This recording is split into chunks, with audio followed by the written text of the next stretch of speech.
समोर एमडीडीचे बांधव सगळ्यांना खाली बसा. आपल्या आंदोलनाला बळ देण्यासाठी या महाराष्ट्राचं हुशार व्यक्तिमत्व त्यांना डॉक्टर बाबासाहेब आंबेडकरांचं अक्षय भैया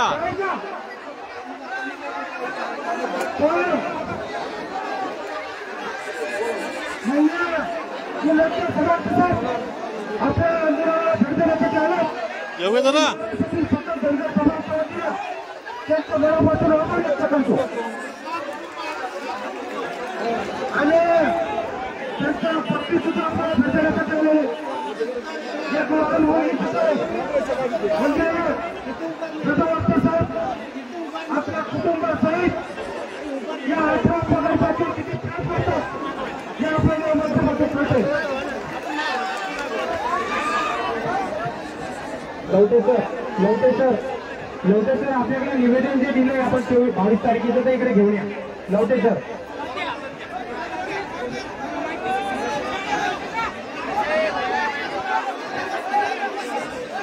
हे विनंती करतो खाली बसवा मार्गदर्शन करते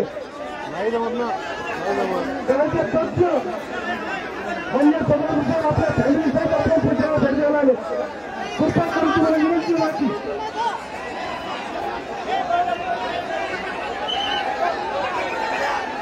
हॅलो भावांनो यात गाण्याचा थांबा. तुम्ही जर आवाज चाचणी पडली तर आवाज येऊ देऊ नका. आपल्याला आरक्षण मिळणार आहे भावांनो. तुम्ही आपण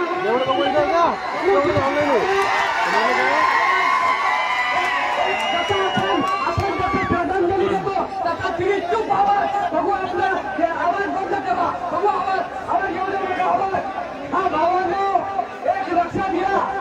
या महाराष्ट्रामध्ये गेल्या अनेक वर्षांपासून एसटीच्या संदर्भात आंदोलन झाली परंतु त्या मराठवाड्याची भूमी आहे तो गोदापट्टा आहे.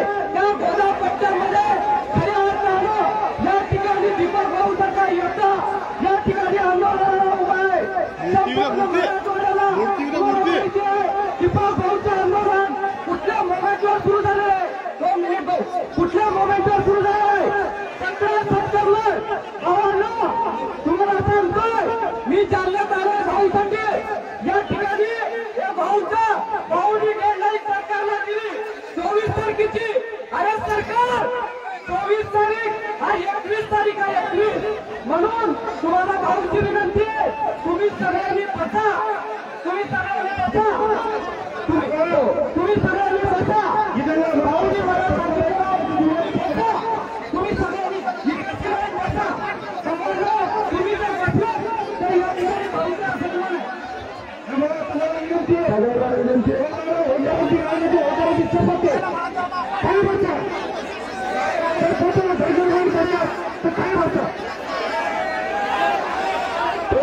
दीपक भाऊची शपथ खाली बसा.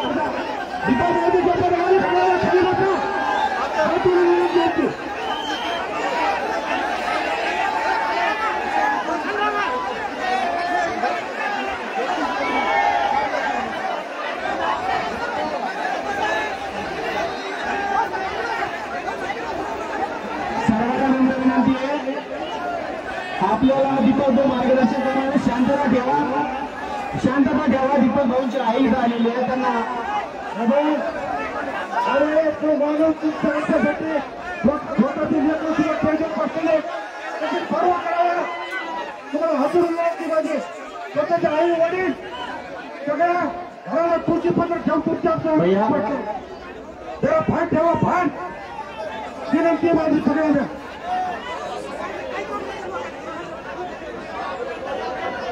पोलीस प्रशासनाला सहकार्य करायचं संपूर्ण पोलीस टीम इथं आहे. त्यांच्याशिवाय व्यतिरिक्त कोणीच उभा राहणार नाही. तुम्हाला दीपक भाऊची शपथ घाली बसा. दीपक भाऊची शपथ घाली बसा. आपल्या न्यूज येते तुम्ही उभा राहता का?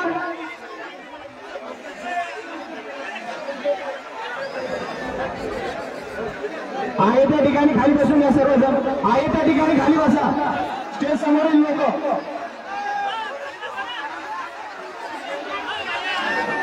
शांतता ठेवा. दीपक भाऊ बोलणार आहे. लाईव्ह चालू बातमी शेअर करलो.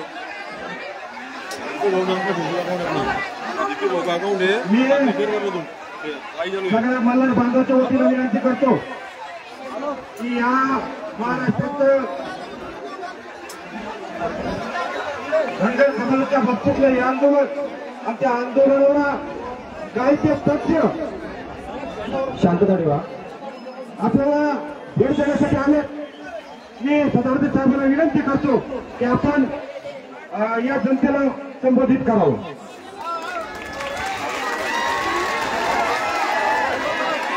नाही नाही उभा राहू दे उभा राहू दे.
मूर्ति नहीं आ रहा था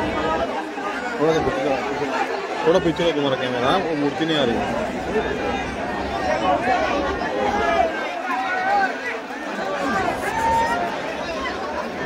मी बोलू का मग शांतपणे ऐकणार का. कारण आपली संस्कृती जी आहे मा अहिल्यादेवी होळकरांची आहे त्यामुळे आपण नियम पाळला पाहिजे. मा अहिल्यादेवी होळकरांचा अहिल्यादेवी होळकरांचा अहिल्यादेवी होळकरांचा भारत रत्न डॉक्टर बाबासाहेब आंबेडकरांचा भारत रत्न डॉक्टर बाबासाहेब आंबेडकरांचा जास्तीचं आरक्षण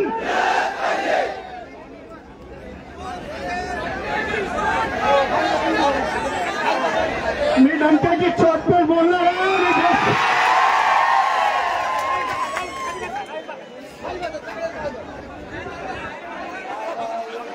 संविधानाला मानणारे असे आंदोलनकर्ते आपण सगळे त्याचबरोबर माननीय श्री बोराडे साहेब जे आत्मक्लेश एकत्रित करून आपल्या धनगर भावाला एसटीतून आरक्षण मिळण्यासाठी खरोखर आत्मक्लेश एकत्रित करून कोणताही ढोंग न करता समाजासाठी सत्यतेनं उपवास धरून सत्यतेनं उपवास धरून आपल्यासाठी उपवासावर बसलेत त्यांचं मी अगोदर हार्दिक हार्दिक अभिनंदन करतो. आंदोलन अनेक होतात परंतु त्याच आंदोलनाची चर्चा होते बोराडे भाऊ. त्या आंदोलनाच्या नियतीमध्ये आणि नीतीमध्ये कोणती खोट नसते म्हणून तुमचा विजय निश्चित आहे. डंके की चोट पे यस्ती एकदा कायद्याचा बोलत असतो आणि तसाच होत असतं आणि तसं आपण सगळ्यांनी अनुभवलेला आहे. नाही म्हणजे नाहीच असतं हे आपण सगळ्यांनी बघितलं. भावांनो मा अहिल्यादेवी होळकरांचे विचार आणि त्या तत्कालीन त्यांचे राजपद्धती त्याचबरोबर भारतीय संविधानामध्ये दिलेले अधिकार हे दोन्ही विचार संविधानातले आणि मा अहिल्यादेवी होळकरांचे हे सारखेच आहेत.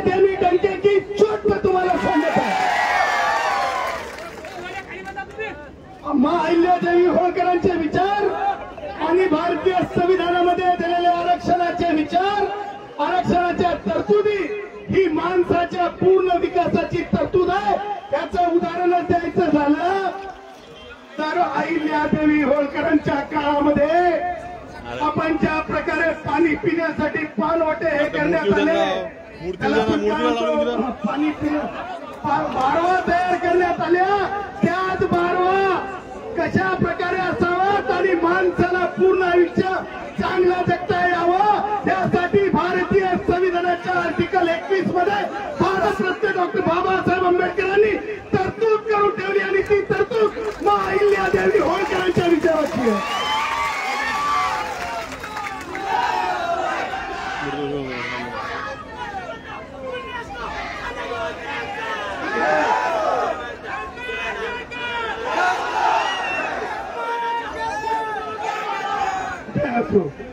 भावांनो, कष्टकऱ्यांनो, आता येताना गाडीवर काही लोक आले. माझी वयोवृद्ध आई सुद्धा तुम्हाला भेटायला आली आहे. तिचं वय 80 वर्ष आहे. मला म्हणे त्या धनगराच्या मुलाला मला भेटायला जायचंय. 4 दिवस तुझं सरकार गेलं नाही, मला तरी घेऊन चल म्हणून ती मुंबईहून तुम्हाला भेटायला आली आहे. सांगायचं तात्पर्य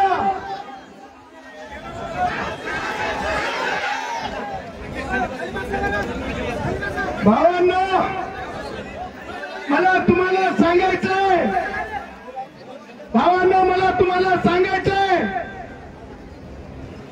आपण जे आहोत संविधानाला जोडलेले आहोत. आपण संविधानाला फारकत घेतलेले नाही. त्या डंक्याची छूट आपल्याला दाखवून द्यायची. हम फारकत वाले नहीं है, संविधान से काट मारे वाले हम है और हम धनगर है, और हम धनगर है, और हम धनगर है. भावांनो, जेव्हा मी नागेवाडीच्या पुढे येत होतो त्यावेळेस सोबत असलेल्या जयश्रींनी, ऍडव्होकेट जयश्री पाटलांनी माझ्या छोट्या मुलीला 5 वर्षाच्या ज्या आपल्या मेंढ्या घेऊन माझा धनगर भाऊ पुढं पुढं आपली कुटुंब घेऊन चालत होता तेव्हा माझ्या मुलीला आता तिने दाखवलं सी द शिप्स आणि ती महिला आणि ती कुटुंब चाललेलं आहे. म्हणजे ही अवस्था आजही या तळपत्या उन्हामध्ये या काळातही माझ्या आदिवासी असल्याचं एका ठिकाणाहून दुसऱ्या ठिकाणी जाण्याचा हा टंक्याची शोध भावांनो, मी तुम्हाला भेटीला आलो. हे मी तुमचं माझ्या रक्ताचं नातं म्हणून आलो. हे मला तुम्हाला सांगायचं. भावांनो, मी त्या कोपराला गुळ लावायला आलो नाही किंवा स्टंट बाजीला आलो नाही. हे माझं आहे आणि माझं आहे.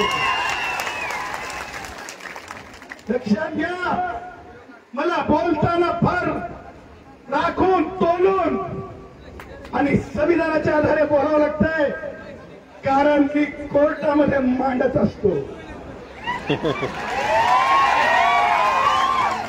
मी हीच त्या वेळेची वाट पाहत होतो की ह्याच वेळेपासून सुरुवात होणार होती आणि हेच आहेत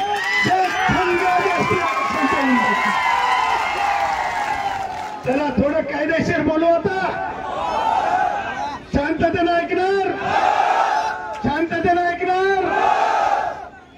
मला जे कोणी ऐकत आहेत, सरकार मला ऐकतंय, मला माहिती आहे, कारण मी संविधानाचं बोलतो म्हणून सरकार सुद्धा माझं ऐकतंय. विरोधकांना सुद्धा मी विचार करायला भाग पडत असतो. किती जरी वयोवृद्ध असले तरी माझं ऐकावंच लागतंय, कारण मी संभाळून चालत असतो.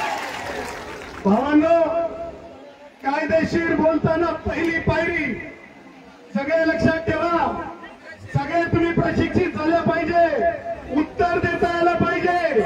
पहिला मुद्दा सांगत आहे, डोक्याच्या खिडक्या उघडा, जे सांगत आहे तो ते ऐका. पहिला मुद्दा कायदेशीर. हम धनगर है. कोण आहे? हम कौन है? हम कौन है? दूसरा मुद्दा सगळे शांत बसले तर बोलणार, नाही तर नाही बोलणार. दुसरा मुद्दा कायदेशीर, दूसरा कायदेशीर मुद्दा नोंद करा. हम क्रिमिनल ट्राइब है, क्रिमिनल ट्राइब है, क्रिमिनल ट्राइब है. लक्षात ठेवा. काय म्हणा? ऐका, सगळेजण ऐकायला ना. मीडियावाले भलताच काहीतरी करतील. भरोसा करला. ऐका, क्रिमिनल ट्राईबचा अर्थ असा असतो, इंग्रजांच्या काळामध्ये जे समुदाय, जे वर्ग आदिवासी आदिम आहेत, त्या वर्गांना इंग्रजी हुकुमतीमध्ये 18व्या शतकामध्ये क्रिमिनल ट्राईब म्हणलं गेलं. आणि ते क्रिमिनल ट्राईब म्हणजे दुसरे कोई नहीं, हम धनगर है, हम धनगर है. क्रिमिनल ट्राईब आहोत. क्रिमिनल ट्राईब जे आहेत त्या ट्राईब्सला देशभरामध्ये, भारताच्या सगळ्या सीमांमध्ये, हिंदुस्थानाच्या सगळ्या सीमांमध्ये, काश्मीर पासून कन्याकुमारी पर्यंत माझ्या क्रिमिनल ट्राईब्सला काय संबोधलं गेलंय तर ते शेड्यूल ट्राईब संबोधलं गेलंय. आणि जेव्हा संविधानिक दृष्ट्या आम्ही अनुसूचित जमाती आहोत, तो डंके की चोट पे धनगर एसटी है, धनगर एसटी है, धनगर एसटी, अरे Dhangar ST, Dhangar ST, Dhangar ST, Dhangar ST. हे आपण ना कार्यशाळा घेत आहोत, संविधानाचं शिक्षण घेत आहोत, हे मुद्दे लक्षात ठेवायचे. आता तिसरा मुद्दा म्हणे आमच्या धनगर भावांकडे काही 1-2 भावांकडे गाड्या आल्या, आम्ही कडक कपडे घातले तर म्हणे धनगर कैसा क्या बोले, मागासवर्गीय होऊ शकते म्हणे. तुलना करायला लागले. ज्यांच्या शेत्या होत्या, शेकडोना होत्या, आमच्याकडे मेंढ्या होत्या, आमच्याशी तुलना करायला लागले. आता मुद्दा लक्षात ठेवा. तिसरा मुद्दा, आमच्या 1-2कडे गाड्या असतील, आमच्या 1-2कडे ट्रॅक्टर असतील, परंतु भारताच्या सर्वोच्च न्यायालयाने, सुप्रीम कोर्ट ऑफ इंडियाने स्पष्टपणे एक जजमेंट 5 न्यायमूर्तींनी मिळून दिली. ती जजमेंटचं नाव ध्यानात ठेवा. काय नाव आहे? जर्नल सिंग. जजमेंटचं नाव काय? जजमेंटचं नाव काय? जजमेंटचं नाव काय? जजमेंटचं नाव काय? आता न्यायाधीशांचं नाव सांगतो. न्यायाधीशांचं नाव रोहिंटन नरीमन. सन्मान्य न्यायाधीशांचं नाव काय? सन्मान्य न्यायाधीशांचं नाव काय? सन्मान्य न्यायाधीशांचं नाव काय? पॅरेग्राफ सांगतो. त्या 5 न्यायमूर्तींच्या जजमेंटचा शेवटचा पॅरेग्राफ. कोणता पॅरेग्राफ? कोणता पॅरेग्राफ? कोणता पॅरेग्राफ? कोणता पॅरेग्राफ? त्या शेवटच्या पॅरेग्राफ मध्ये स्पष्टपणे लिहिलंय, कानं उघडून ऐका, जे मला लपून ऐकत आहे.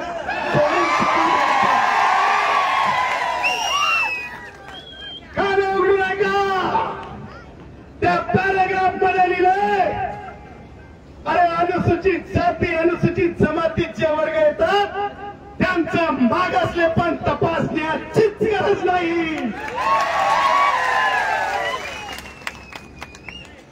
त्या पॅरेग्राफ मध्ये लिहिलंय की माझ्या धनगराकडे काय आहे, कशाला मागास आहे, तर मी अनुसूचित जमातीचा काश्मीर पासून कन्याकुमारी पर्यंत अनुसूचित जमातीत मोडत असेल तर मागासले पण मोजण्याची गरज नाही, असं 5 न्यायाधीशांनी सांगितलंय.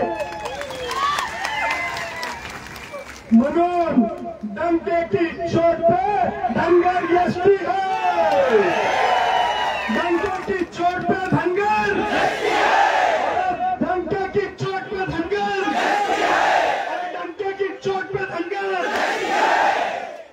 कष्टकरी भावांनो, आज कायदेशीर बोलून गेलं पाहिजे, कारण ही शिस्त आहे। मला तुमच्यामध्ये दिसणारी माणुसकी आहे, तुमच्यामध्ये दिसणारा आपलापण आहे, और तुम्हारा और मेरा रिश्ता खून का है भाई, खून का है।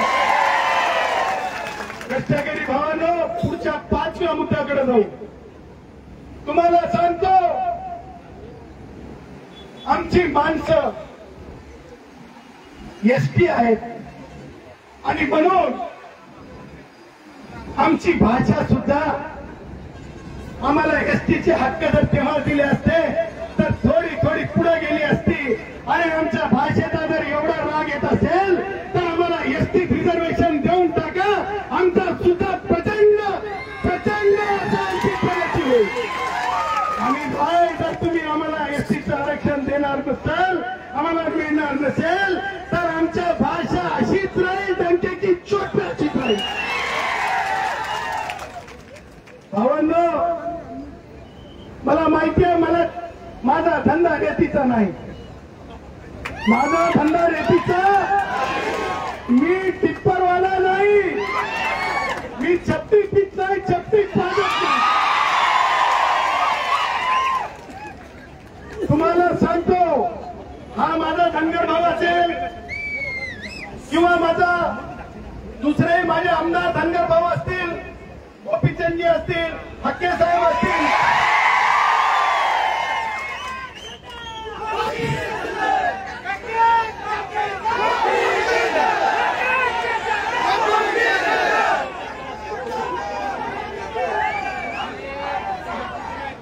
एसटीच्या आरक्षणासाठी आपण सगळेजण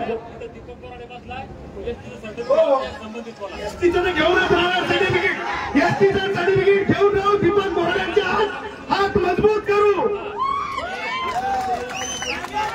तुम्हाला सांगतो, आज ज्या प्रकारे दीपक बोराडे साहेब तुम्ही ज्या प्रकारे लढत आहात, तुम्हाला सॅल्यूट आहे, तुमच्या कार्याला आमचा सॅल्यूट आहे। तुमची प्रकृती चांगली राहो, ही आमची भगवंताच्या छातीचा प्रार्थना आहे।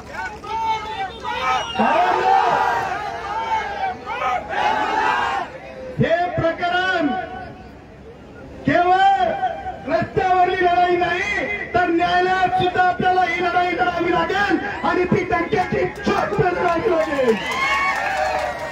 भावांनो, लक्षात घ्या, उद्या आपल्याला भूलभुलैयामध्ये टाकलं जाईल। आपल्याला म्हणतील की मागास आयोगाचा रिपोर्ट लागतो। धनगर भावांसाठी बोराडे तुम्हाला एक मुद्दा सांगत आहे, लक्षात ठेवा। तेव्हा सांगा की जनरल सिंगच्या जजमेंट मध्ये मागासले पण तपासण्याची गरज नाही, असं लिखित सर्वोच्च न्यायालयाचं आहे। त्याच्यामुळं इतरांना मागास ठरवताना जे मापदंड आहेत ते धनगराला ठरवताना नाही, हे मी तुम्हाला डंकेची चोट सांगतो। एवढ्या दिवसाचा उपवास आणि या उपवासावर एक पोट तिरक आणि वारंवार मला हे सांगितलं की प्रमाणपत्रावर सर बोला। मी तुम्हाला सांगतो, इतरांना जर एका बॉन्डवर देत असतील तर मला बिना बॉन्डचं एसटीचं सर्टिफिकेट तुम्हाला द्यावं लागेल, कारण सुप्रीम कोर्ट सांगतो। सुप्रीम कोर्टात कोणी मोठं आहे का? मला सांगा, ज्या दिवशी आपण एक प्रतिकात्मक आंदोलन ठेवू, ज्या दिवशी असं ठरलं महाराष्ट्रामध्ये एका तहसील एका डेप्युटी कलेक्टर कार्यालयाला जातीचं प्रमाणपत्र द्या म्हणण्यासाठी, त्या दिवशी बोराडे साहेब असतील, त्याचबरोबर धनगर भावांमधले नेते असतील, जो मी असेल, मी तुमच्या सोबत जात प्रमाणपत्रासाठी येईल, हे मी तुम्हाला सांगतो। भावांनो,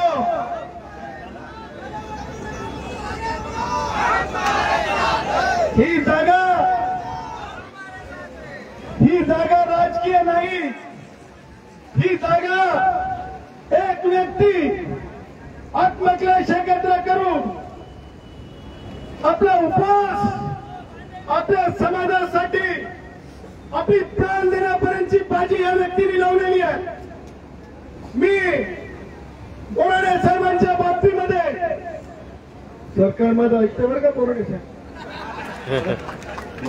त्यामुळं मी माननीय मुख्यमंत्री देवेंद्रजी, त्याचबरोबर माननीय बावनकुळे साहेब,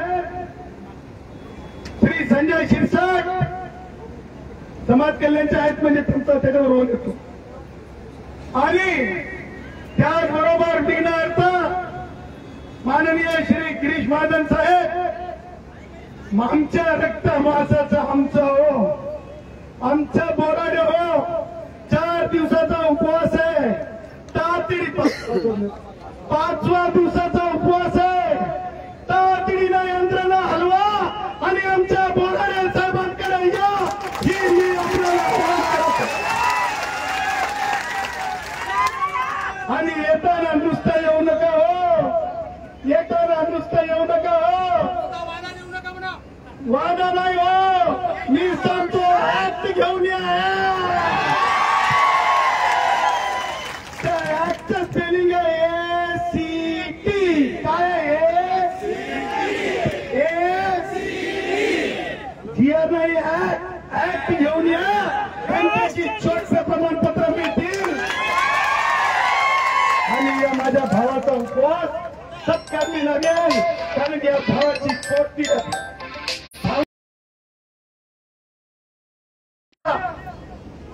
माझे भाऊ, तुम्हाला मी सांगतो, कायदा हातात कुणी घ्यायचा नाही. आपण इरिस्पेक्टिव्ह कोणाला बोलण्याची गरज नाही, कारण सुप्रीम कोर्ट आपल्या सोबत आहे, भारताचं संविधान आपल्या सोबत आहे आणि सरकारला आपल्यापासून दूर जाता येणार नाही या बँकेची छोट. आणि म्हणून आज मी आपल्याला या क्षणाला सांगू इच्छितो, किती नुकसान झालं ह्याच्यावर मी माझ्या समाजाचं, माझ्या धनगर भावाचं पुढे बोलेल, परंतु येणाऱ्या काळामध्ये एकही दिवस नुकसान होऊ नये यासाठी देवेंद्रजींचं सरकार, एकनाथराव शिंदेचं सरकार, अजित पवारांचं सरकार हे लक्षपूर्वक माझ्या भावाची मागणी पूर्ण करेल आणि माझ्या भावाच्या म्हणण्याप्रमाणे एसटीचं कास्ट सर्टिफिकेट. भावांनो, उपवास आणि डॉक्टर बाबासाहेब आंबेडकरांचं नातं आहे. उपवास आणि भारतरत्न डॉक्टर बाबासाहेब आंबेडकरांचं नातं आहे. दारिचर गांधीजी उपवासाला बसले होते, विषय आरक्षणाचा होता, परंतु भारतरत्न डॉक्टर बाबासाहेब आंबेडकरांनी गांधीजींच्या प्राणासाठी बरेच विचार बाजूला सारले आणि गांधीजींना वाचवलं. त्याच प्रकारे देवेंद्रजी, तुम्ही सुद्धा माझ्या बोराडे साहेबांना कोणत्याही प्रकारे त्यांच्या जीविताला काही होऊ नये याची काळजी घ्या आणि आमच्या प्रतिकात्मक कायदा ऍक्ट आणि जात प्रमाणपत्र वाटप किती वेळात लवकरात लवकर होईल याची आपण तसदी घ्यावी, हे मी सरकारला आव्हान करतो. कारण लक्षात ठेवा, तमाम सगळ्याच राजकारण्यांनो, एखाद्या पक्षाच्या नाही, सगळ्याच राजकारण्यांनो, अरे भाई धनगर से पंगा महंगा पड़ता है, क्योंकि भाई हम इकट्ठे चलते हैं, इकट्ठे बोलते हैं और हम बोराडे साहब के साथ इकट्ठे रहते हैं. सर्व भावांनो, पुन्हा एकदा माँ अहिल्यादेवी होळकरांचा जय जयकार करूया. माँ अहिल्यादेवी होळकरांचा, अहिल्यादेवी होळकरांचा, अहिल्यादेवी होळकरांचा. येलकोट, येलकोट, येलकोट, येलकोट, येलकोट. एसटीतून आरक्षण, एसटीतून आरक्षण, एसटीतून आरक्षण. डॉक्टर बाबासाहेब आंबेडकरांचं, डॉक्टर बाबासाहेब आंबेडकरांचं. तर शेवटी लवकरात लवकर सरकारने यावं. आपत्ती व्यवस्थापन मंत्री माननीय श्री गिरीश महाजन साहेबांना माझी कळकळीची विनंती आहे की माझा भाऊ उपवाशी आहे, तातडीनं पावलं उचला. ही सभा नक्की सगळेजण पाहत असतील, याची दखल घ्या आणि लवकरात लवकर स्थानिक जिल्हाधिकारी, विभागीय आयुक्त छत्रपती संभाजीनगर, त्याचबरोबर additional chief secretary social justice department, त्याचबरोबर चीफ सेक्रेटरी, त्याचबरोबर दोन्ही उपमुख्यमंत्री, मुख्यमंत्री आणि तमाम राजकारण्यांनो, तुम्ही याच्यात राजकारण करू नका. आमचं आम्हाला प्रमाणपत्र मिळू द्या, नाही तो हम है, नहीं तो हम है, नहीं तो हम, नहीं तो हम, नहीं तो हम. सच पता है झूठ पता है, हम तो हम. सच पता है झूठ पता है, हम तो हम. सच पता है झूठ पता है, हम तो हम. हम धनगर है, हम एसटी है, हम एसटी है, हम एसटी है. जय हिंद, वंदे मातरम, जय श्री राम, जय भारत का संविधान आणि जय जय जय हो मेरे धनगर भाइयों का, जय जय हो मेरे धनगर भाई.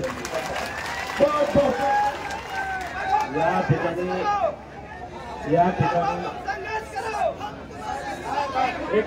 एक मिनिट साहेब थांबा. एक मिनिट थांबा. 2 मिनिट पत्रकार बाजार विनंती आहे की बोलते तर 2 मिनिटं फक्त. 2 मिनिटं ऐका. मी आताच या ठिकाणी धनगर जमातीच्या एसटी आरक्षण मुक्ती संग्रामाच्या या लढ्याचा माझ्या उपोषणाचा 5वा दिवस आहे. आताच महाराष्ट्रातील आणि देशातील एक नामांकित सदावर्ते साहेब या ठिकाणी आले, त्यांचे मी आभार व्यक्त करतो. सदावर्ते साहेब येण्यापूर्वी सन्माननीय आमदार विजयसिंह पंडित हे येऊन गेले. त्यांनी सुद्धा त्यांच्या लेटर पॅडवर पाठिंबा दिला आणि आम्हाला या लढ्याला बळ दिलं, त्यांचे करतो. बांधवांनो, वकील साहेब, मी पण थोडासा शिकलेला आहे, पण जास्त कायदा अजिबात कळत नाही, तुमच्या इतकंच अजिबात कळत नाही. पण मला एक गोष्ट फक्त कळते आणि त्या एका गोष्टीवर मी या ठिकाणी उपोषणाला बसलोय, ते म्हणजे बाबासाहेबांचं संविधान. आणि बाबासाहेबांच्या संविधानामध्ये 36 नंबरला जे आहे, 36 नंबरला जे घर आहे, 36 नंबरला जे अमृताचा कलश आहे, तो आमचा आहे. 36 नंबरला अमृताचा कलश आमचा आहे, इतकं मला माहिती होतं. आणि दुसरी गोष्ट, मला बरेच लोक विचार करतायत, दीपक भाऊ म्हणजे आमच्यातले समजा काही तज्ञ वकील आहेत, ज्यांनी लढा लढला, ते म्हणतात दीपक भाऊ हा कायदा आहे, तो कायदा आहे, हे कलम आहे. मी म्हणतो बाबा हे सगळं तिकडे ठेवू. मला एका गोष्टीवर विश्वास होता, तो बाबासाहेबांच्या संविधानावर. आणि मला एक गोष्ट माहित आहे की 2014ला बारामतीमध्ये तेव्हा भाऊ म्हणले होते की धनगरांनो, आतापर्यंत तुमच्या फक्त मताचा वापर केला, तुमचा वापर झाला, आता तुम्ही आम्हाला सत्ता द्या, आम्ही तुमचं आरक्षण देऊ. नाही. आणि देवा भाऊ हे माझ्यासारखे 9 उपोषण करते होते, 15 लाखापेक्षा जास्त लोक होते याच्या समोर बोलले. ते माहीत आहे म्हणून मी उपोषणाला बसलो. देवा भाऊवर विश्वास किती हा वेगळा विषय, बाबासाहेबांच्या संविधानावर विश्वास होता. पण आज महाराष्ट्रातल्या प्रत्येक धनगरांना ऐकलं असेल तर सदावर्ते साहेबांना ऐकायला जावं. अरे ऐका, दिसायचं नाही, पाहायचं नाही, हे विषय इथं. माझं तोंड पाहू नका, लय काळा झालं, 5 दिवसापूर्वी गोरं होतं. माझं तोंड पाहायला आले का ऐकायला आले? हा, मग ऐका. मला मिलं ताकदीनं बोलवायला, बोलताना किती आतून आतडे पिळून आले मला माहिती आहे. सदावर्ते साहेब ते बोलतात, त्यांची बोलण्याची स्टाईल आहे, याच्यात तुम्ही कमी जास्त युक्तिवाद करू शकता, पण ते बुद्धिवान आहेत आणि त्यांना कायद्याचं नॉलेज आहे, अजिबात युक्तिवाद नाही करतायत. आणि आज जे सदावर्ते साहेबांना या सबंध महाराष्ट्रातल्या धनगरांना सांगितलंय, आता तरी धनगरांना पटलं की नाही तुम्ही एसटी म्हणून. आता मला वकील साहेब इतका तेच खाऊन पिऊन आले असतील घरून, मला जोश नाही, पण त्यांनी जे म्हणलं की हम एसटी आहे, तर आता पटलं ना हम एसटी आहे. मग मी जे तुम्हाला वकील साहेब येण्याच्या अगोदर सांगून मी एक वाक्य सांगितलं साहेबांना, माझ्या आयुष्यातलं धनगर जमातीच्या इतिहासातलं शेवटचं आंदोलन आहे.